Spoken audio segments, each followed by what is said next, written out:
Bonjour à tous. Nous nous retrouvons à Besançon donc pour la suite de la réunion scientifique Oncotrans qui s'est tenue en février de cette année, dans laquelle nous avons identifié deux thèmes majeurs.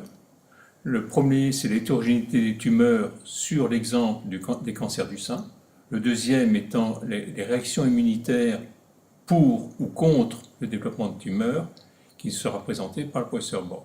Donc je laisse la parole au professeur Xavier Pivot, chef de pôle et initiateur de la structuration de la cancérologie en Franche-Comté, pour nous expliquer à la fois son rôle, mais également les résultats des efforts internationaux sur le cancer du sein. Merci Pierre, c'est un plaisir d'être là pour discuter de ces grands projets et de ces résultats qui ont marqué 2016. En tout cas, ces résultats sur l'analyse génétique des cancers du sein. Donc le travail dont nous parlons nous amène sur le terrain de la génétique.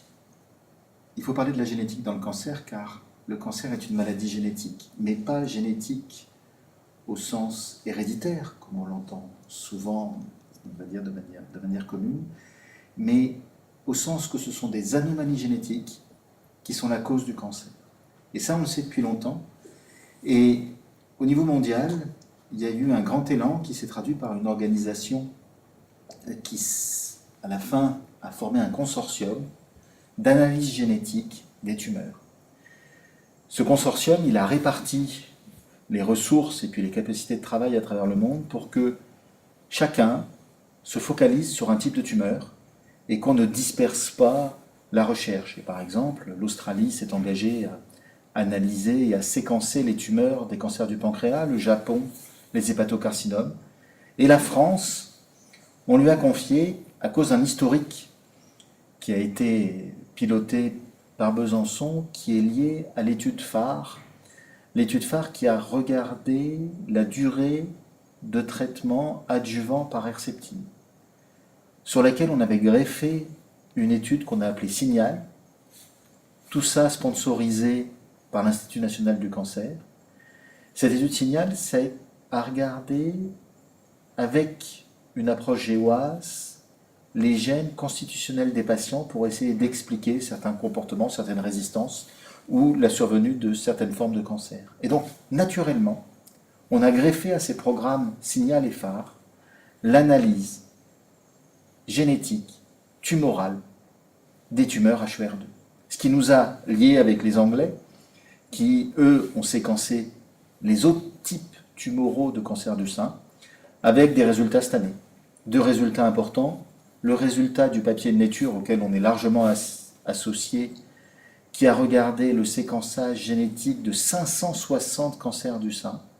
Et puis, le groupe français qui a montré le résultat du séquençage génétique des tumeurs HER2. Alors, le papier anglais, piloté par Mike Stratton, a de l'importance parce que on a séquencé 560 tumeurs, ça nous donne une cartographie à peu près claire de la situation. On pense que plus de 95% des anomalies génétiques dans les cancers du sein sont identifiées.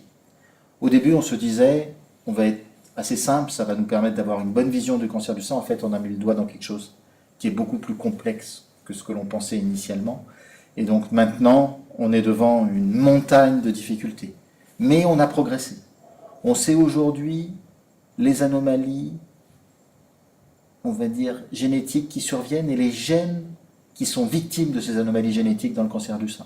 Et on sait par exemple qu'il y a une dizaine de gènes qui sont victimes d'anomalies génétiques dans plus de 60% des cancers du sein. Donc on sait un petit peu où est la clé et où sont probablement les acteurs potentiels cibles pour nos futures thérapeutiques.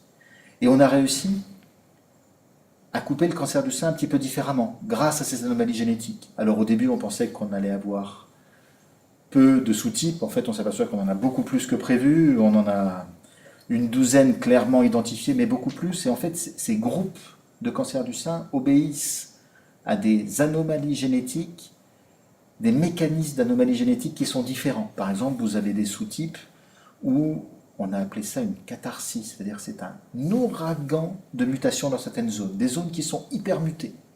Et vous en avez d'autres où c'est plutôt des délétions. D'autres, c'est plutôt des translocations. À d'autres endroits, on a quelques mutations complètement éparses dans le génome.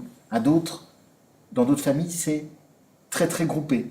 Mais en fait, on s'est aperçu que ce n'est pas les mêmes événements génétiques qui pilotent le développement de certains cancers du sein. Et on l'a relié, bien sûr, à certains sous-types classiques comme les tumeurs basales, comme les tumeurs luminales. Donc, on comprend mieux la mécanique génétique qui aboutit à certaines formes de cancer du sein, avec des surprises. Par exemple, on a certaines signatures génétiques, on peut parler de signatures dans ce cas-là, qui ressemblent à certaines signatures de lymphome. Ça veut dire que les causes qui altèrent le génome sont probablement les mêmes pour certaines formes de lymphome et pour certaines formes de cancer du sein, même si la traduction clinique aboutit à deux tumeurs différentes. Cette compréhension, elle va probablement bouleverser la prise en charge des patients dans le futur, mais aujourd'hui, elle nous complique sacrément la tâche parce qu'on comprend que c'est beaucoup plus compliqué et que l'hétérogénéité des tumeurs et des anomalies génétiques est immensément plus complexe que ce que l'on pensait initialement. Ça, c'est le grand résultat du travail de Stratton. C'est probablement un travail historique parce qu'il va marquer une date. Aujourd'hui, on connaît les anomalies génétiques en cause dans le cancer du sein. Et la France, elle s'est focalisée sur les tumeurs HER2, confirmant tout ce qu'a trouvé Max Stratton avec 3 messages importants qui bouleversent le regard sur les tumeurs HER2. Le premier message, c'est que les tumeurs HER2, ce n'est pas un sous-type en lui-même. C'est un sous-type parce qu'on a un médicament magique qui est l'anticorps anti-HER2, le trastuzumab, l'herceptine, mais ce n'est pas un sous-type en lui-même, en sachant que cet événement HER2, il survient dans tous les autres sous-types de cancer du sein. Ce n'est pas un événement génétique qui est très précoce, c'est probablement quelque chose qui survient tardivement. Et en travaillant sur cette catégorie des tumeurs HER2, on s'est aperçu aussi du mécanisme qui était en cause dans le dérèglement d'HER2.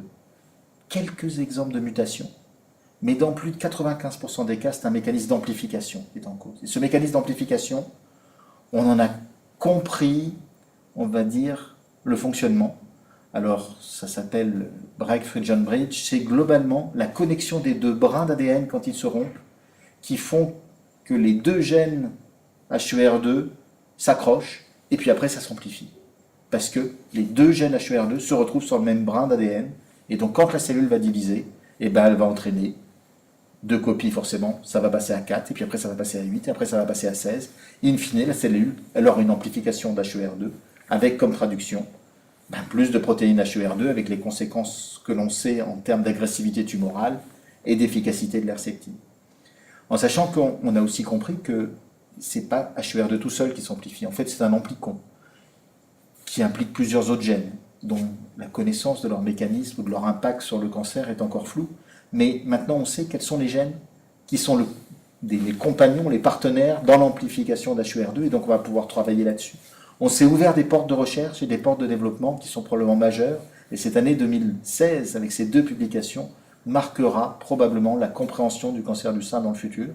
Et on est parti avec une idée de se simplifier la tâche, de mieux comprendre, et en fait on a ouvert une porte sur la complexité qui probablement va déboucher dans les années à venir sur des nouvelles orientations dans la prise en charge thérapeutique. Voilà ce que l'on a discuté et ce que l'on a montré à Oncotrans à Besançon en février cette année. J'aimerais bien avoir votre avis sur... Il y a un grand nombre de mécanismes qui peuvent être la cause de la croissance, directement à l'origine des cancers du sein, et de leur croissance. Vous avez mentionné comme quoi ces mécanismes peuvent être retrouvés ou sont retrouvés dans d'autres types de cancers. Donc on ne sait pas encore, on n'a pas encore l'information pourquoi est-ce que tel mécanisme dérégulé donne un cancer du sein, quels sont les événements qui en sont la cause et comment les traiter.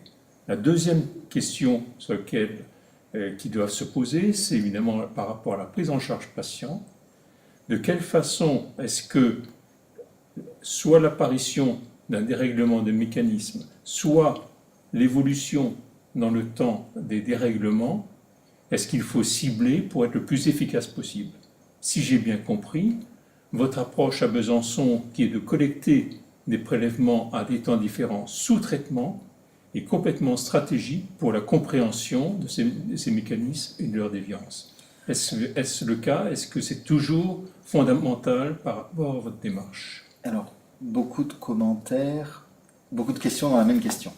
La première chose, c'est que le travail qui a été fait dans les CGC de séquencer les tumeurs, on arrive à séquencer toutes ces tumeurs, mais on arrive après la bataille, c'est-à-dire qu'identifier quelles sont les anomalies causales qui expliquent le dérèglement tumoral, on ne sait pas. Nous, on arrive, on voit le champ de bataille, mais on ne sait pas quel a été l'ordonnateur de cette bataille-là génétique initialement. Donc du coup, ce que l'on peut constater, c'est que le champ de bataille, dans certains cas, les anomalies génétiques qui sont présentes dans le cancer du sein, ressemblent au champ de bataille des anomalies génétiques qui sont présentes dans un lymphome. Donc de là, on peut faire le raccourci en se disant c'est peut-être les mêmes vecteurs thérapeutiques qui devraient être employés, c'est peut-être de manière efficace, c'est peut-être la même origine d'anomalie qui aboutit à ça. Mais on n'en est pas sûr, c'est un simple raccourci. Et puis après, il y a l'évolution de la tumeur. Et là, c'est la deuxième question, c'est-à-dire qu'on arrive là sur des tumeurs primitives du cancer du sein après des chirurgies, mais quand les patientes récidivent, et ça arrive malheureusement encore dans un nombre de cas, tout le monde ne guérit pas de son cancer, les patientes récidivent avec des métastases, à ce moment-là, il va falloir faire une deuxième temps d'analyse pour voir la différence entre la situation génétique de la tumeur primitive du sein qu'on n'a pas réussi à guérir, et là peut-être le comprendre, mieux d'adapter le traitement, et puis le reliquat qui a été capable de devenir métastatique, qui probablement n'a plus les mêmes caractéristiques génétiques parce qu'il a affronté certains traitements et puis qu'il a été capable d'aller ailleurs. Et puis ce contingent métastatique, on va le traiter. Au cours du temps, on va aussi induire d'autres, il va continuer à évoluer sur le plan génétique. Donc il y a probablement un continuum d'analyse pour comprendre l'hétérogénéité au fil du temps dans l'évolution d'un cancer qui nous permettra d'adapter les traitements au fur et à mesure de son évolution qu'il faut envisager. C'est ça qu'on réfléchit à Besançon. Par contre, originellement, sur ces tumeurs primitives, sur ces 560 tumeurs primitives, on voit des grandes familles. On voit des zones où il y a des phénomènes, moi qui m'ont très troublé, ces zones hyper mutées qui surviennent dans quelques endroits très précis de l'ADN. C'est vraiment des phénomènes qu'on a du mal à expliquer et qu'on n'avait jamais vu avant. On a des anomalies génétiques qui sont très peu nombreuses dans certaines formes de cancer, mais qui concernent des gènes clés. Et d'un seul coup, il y a un développement tumoral qui se traduit souvent d'ailleurs par des tumeurs basales. Et inversement, on a d'autres anomalies, on a d'autres formes de cancer comme les cancers lumineux où on voit qu'il y a une multitude complètement répartie au hasard dans le génome, comme si le génome avait été bombardé et que plein d'anomalies étaient survenues partout. On le sent bien, ce n'est pas les mêmes phénomènes qui ont déclenché le dérèglement génétique qui a abouti à la tumeur. Par contre, de là à l'expliquer, on comprend par intuition qu'on va aboutir à des prises en charge différentes, mais là aujourd'hui, on en est vraiment à essayer de traduire un langage qui nous est pour l'instant très inconnu. Pour l'avenir, ce qui semble être la stratégie, c'est d'identifier quels sont les mécanismes dans le temps qui se dérégulent et comment éventuellement les attaquer et de comment suivre effectivement ces différents événements pour en fait anticiper des dérèglements successifs qui adviendront ultérieurement. Tout à fait. On a 3 grands axes de travail. 1, essayer de déchiffrer la hiérarchie dans le temps de survenue de ces événements génétiques pour comprendre l'origine causale et après essayer d'expliquer la cascade des événements. Ça va demander quelques années. La deuxième chose, c'est comprendre, avec le regard tumoral que l'on a là, quelles sont les stratégies thérapeutiques les plus adaptées et comprendre les voies d'échappement.